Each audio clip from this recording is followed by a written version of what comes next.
একজন কবি সমাজকে পথ দেখান, অন্যায়ের বিরুদ্ধে সোচ্চার হন। অন্তত এটাই আমরা যুগে যুগে দেখে এসেছি। কিন্তু যখন একজন প্রথম সারির কবি সাহিত্য ছেড়ে ক্ষমতার অলিন্দে নিজেকে সঁপে দেন, যখন তার কলম আর আম জনতার ব্যথা না লিখে তৃণমূল লুম্পেন দলের বন্দনা গায়, তখন ইতিহাসের পরিণতি কিন্তু ভীষণ নির্মম হয়। দীর্ঘ ১৯ বছর পর কলকাতায় তাসলিমা নাসরিনের ফেরার মঞ্চে কবি জয় গোস্বামীকে লক্ষ্য করে ওঠা গো ব্যাক স্লোগান আর দর্শকের সেই ক্ষোভ, এটা কোনো আচমকা ঘটনা নয়। এটা দীর্ঘদিনের জমে থাকা ক্ষোভের একটা বিস্ফোরণ মাত্র।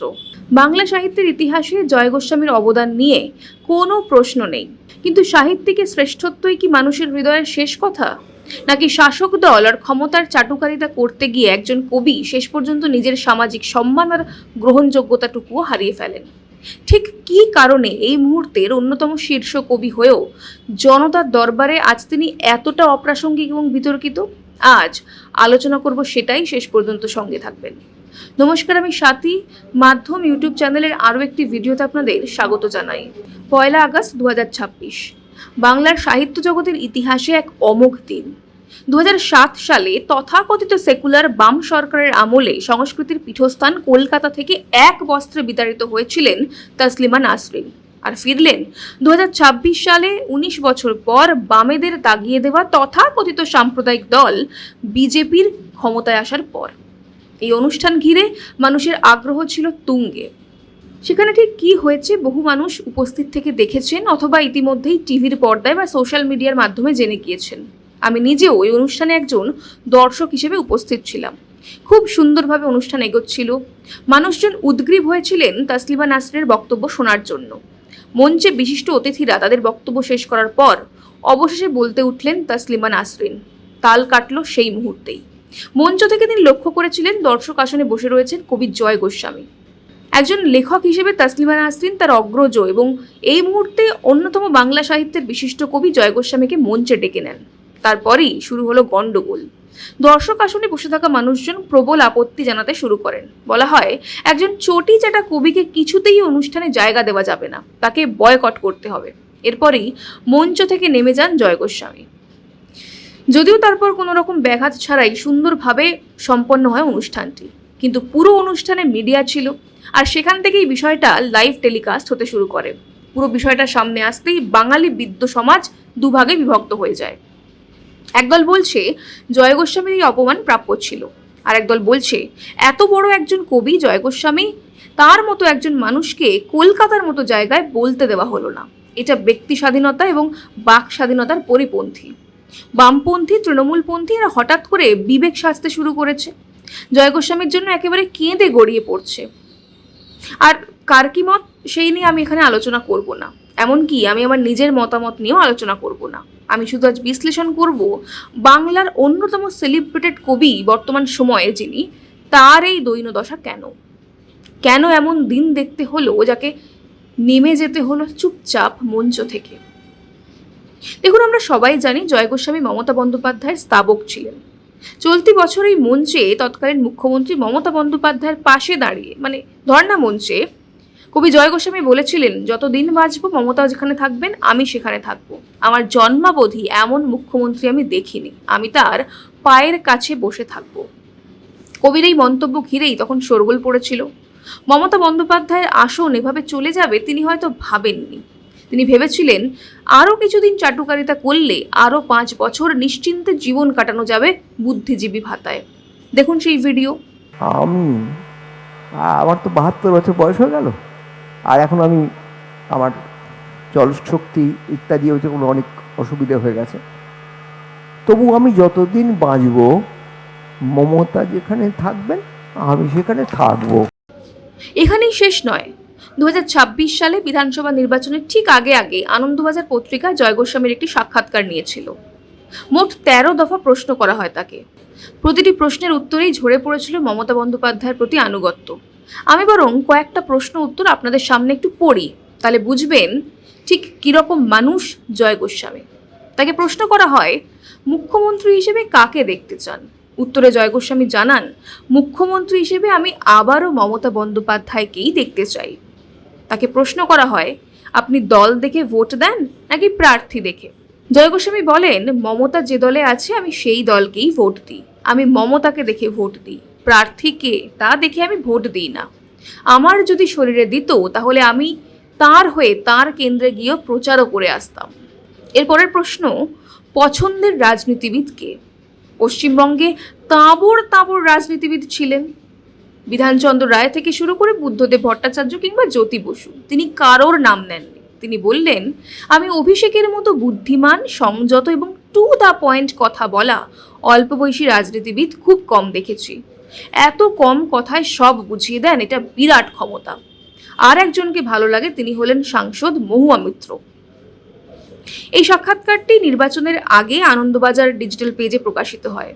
ততদিনে বাংলার মানুষ তথা গোটা দেশের মানুষ জেনে ফেলেছেন মমতা বন্দ্যোপাধ্যায় এবং তার দুর্নীতির সম্পর্কে এবং ক্রিমিনাল ভাইপো অভিষেক বন্দ্যোপাধ্যায়ের বিষয়ে। পুরো বিষয়টাই দিনের আলোর মতো পরিষ্কার হয়ে গিয়েছিল। তারপরেও সেই ক্রিমিনাল গুন্ডা অভিষেক বন্দ্যোপাধ্যায়কে দরাজ সার্টিফিকেট দিয়েছিলেন কবি জয় গোস্বামী। এখানেই শেষ নয়, শুরু হয়েছিল আরও অনেক আগে। সিএএ বিরোধী আন্দোলনে এবং জয় গোস্বামী মমতা বন্দ্যোপাধ্যায়ের পাশে দাঁড়িয়ে ক্যা ক্যা ছি ছি করতে শোনা গিয়েছিল তাকে। লজ্জা বিজেপি ছি ছি ছি ছি ছি ছি সিএবি ছি ছি ছি ছি ছি ছি কাকা ছি ছি ছি ছি ছি ছি ক্যা ক্যা ছি ছি ছি ছি ছি ছি ক্যা ক্যা ছি ছি ছি ছি ছি ছি ক্যা ক্যা ছি ছি ছি ছি ছি ছি সিএবি ছি ছি ছি ছি ছি ছি এনআরসি ছি ছি ছি ছি ছি ছি এনআরসি ছি ছি ছি ছি ছি ছি এনআরসি ছি ছি ছি ছি ছি ছি বিজেপি ছি ছি ছি ছি ছি ছি বিজেপি ছি ছি ছি ছি ছি ছি बीजेपी छी छी छी छी छी छी जो हमसे टकराएगा चूर चूर हो जाएगा, जो हमसे टकराएगा चूर चूर हो जाएगा, जो हमसे टकराएगा चूर चूर हो जाएगा। অথচ পশ্চিমবঙ্গের চাকরি চুরি, দুর্নীতি, হিন্দুদের উপর বারবার আক্রমণ, মুর্শিদাবাদ, ধুলিয়ান, 26,000 শিক্ষক শিক্ষিকা রাস্তায় বসে থাকা, তাদের চোখের জল, হাঁসখালি, পার্ক স্ট্রিট কিংবা অভয়া, কোনো ক্ষেত্রেই হাতে কলম তুলে নেননি জয় গোস্বামী। বরং বিভিন্ন মঞ্চে দাঁড়িয়ে বারবার তিনি মমতা বন্দ্যোপাধ্যায়ের প্রতি কৃতজ্ঞতা জানিয়েছিলেন। কবি নীরেন্দ্রনাথ চক্রবর্তী তার বিখ্যাত উলঙ্গ রাজা কবিতায় একটি ছোট নিষ্পাপ শিশুর খোঁজ করেছিলেন। সেই নির্ভীক শিশু যে রাজ্যের সমস্ত মন্ত্রী, সভাসদ আর স্তাবকদের ভিড় ঠেলে সোজা দাঁড়িয়ে রাজাকে সত্যি কথা বলতে পারে, প্রশ্ন করতে পারে, রাজা তোর কাপড় কোথায়? নীরেন্দ্রনাথ চক্রবর্তী সেদিন সেই শিশুটিকে খুঁজে পেয়েছিলেন কি পাননি তা আমাদের জানা নেই। কিন্তু বর্তমান পশ্চিমবঙ্গে এবং বিশেষ করে বিগত কয়েক দশকে তৃণমূল সরকারের আমলে সামাজিক এবং রাজনৈতিক প্রেক্ষাপট যা দাঁড়িয়েছিল, তাতে সেই নির্ভীক শিশুটিকে আমরা বারবার মিস করেছি। চারপাশে যখন একের পর এক অন্যায়, দুর্নীতি আর রাজনৈতিক দৌরাত্ম্য ঘটছে, আমরা আশা করেছিলাম আমাদের প্রবীণ এবং তথাকথিত প্রগতিশীল বুদ্ধিজীবীরা সেই শিশুর মতো সোজা হয়ে দাঁড়িয়ে সত্যি কথা বলবেন, প্রশ্ন করবেন। কিন্তু দুর্ভাগ্যজনকভাবে জয় গোস্বামীর মতো কবিরা শাসকের চোখের দিকে তাকিয়ে সত্য বলার সাহস দেখেননি। উল্টে তারা রাজাকেই তোষামোদ করতে ব্যস্ত থেকেছেন। রাজা উলঙ্গ এই কথাটা বলার মতো মেরুদণ্ড দেখানোর বদলে তার রাজার রাজপোশাকের প্রশংসা করতেই নিজেদের সময় ব্যয় করেছিলেন, ভাতায় তুষ্ট হয়েছিলেন। আমি ব্যক্তিগতভাবে কবি জয় গোস্বামীর প্রচণ্ড ফ্যান, তার কবিতা আমি খুব পছন্দ করি। কিন্তু ব্যক্তি মানুষ জয় গোস্বামী, চাটুকার জয় গোস্বামী কিংবা চটিচাটা জয় গোস্বামী, এই কোনোটাই আমি পছন্দ করি না। আমার ধারণা যারা সেদিন স্টেজ থেকে নেমে যেতে বলেছিলেন তাদেরও একই মত। সবশেষে একটাই কথা বলবো, এই কলকাতা শহরটা সত্যিই অদ্ভুত। এই শহর যেমন অন্যায় আর অপমানের বিরুদ্ধে গর্জে উঠে তীব্র প্রতিবাদ জানাতে জানে, ঠিক তেমনই সঠিক মানুষকে বুকে টেনে নিয়ে যোগ্য সম্মান দিতেও এক মুহূর্ত দেরি করে না। যে তাসলিমা নাসরিনকে একটা সময় এই শহরের বুক থেকে বিতাড়িত হতে হয়েছিল, তিনি বিদেশি নাগরিক হওয়া সত্ত্বেও স্বাধীন বাক্যপ্রকাশের প্রতীক হিসেবে আজ এই শহর তাকে আবার সাদরে জায়গা করে দিল। আর ঠিক একই মঞ্চে দাঁড়িয়ে বছরের পর বছর ধরে শাসকের তোষামোদ করা চটিচাটা কবিকে তার প্রকৃত জায়গাটা দেখিয়ে দিল কলকাতার মানুষ। কবি, একজন কবি বা লেখক, তিনি কোনো রাজনৈতিক দলের মুখপাত্র হতে পারেন না। কবি হলেন সমাজের দর্পণ, আমজনতার কণ্ঠস্বর। কিন্তু কবি যখন নিজের সামাজিক দায়িত্ব ভুলে দেশের দুর্নীতির বিরুদ্ধে কলম না ধরে ক্ষমতার অলিন্দে বিক্রি হয়ে যান, তখন ইতিহাসের পাতায় তার নাম কবির চেয়ে শাসকের স্তাবক হিসেবেই বেশি লেখা থাকে। আর পরিণামে জনতার দরবার থেকে তার ভাগ্যে জোটে ঠিক এই পরম অবহেলা আর চরম ধিক্কার। আপনার কি মনে হয় এই অপমান জয় গোস্বামীর প্রাপ্য ছিল? জানান আমাদের কমেন্ট করে। আজ এই পর্যন্তই, দেখা হবে পরের একটি ভিডিওতে। ততক্ষণ পর্যন্ত সঙ্গে থাকুন, দেখতে থাকুন মাধ্যম।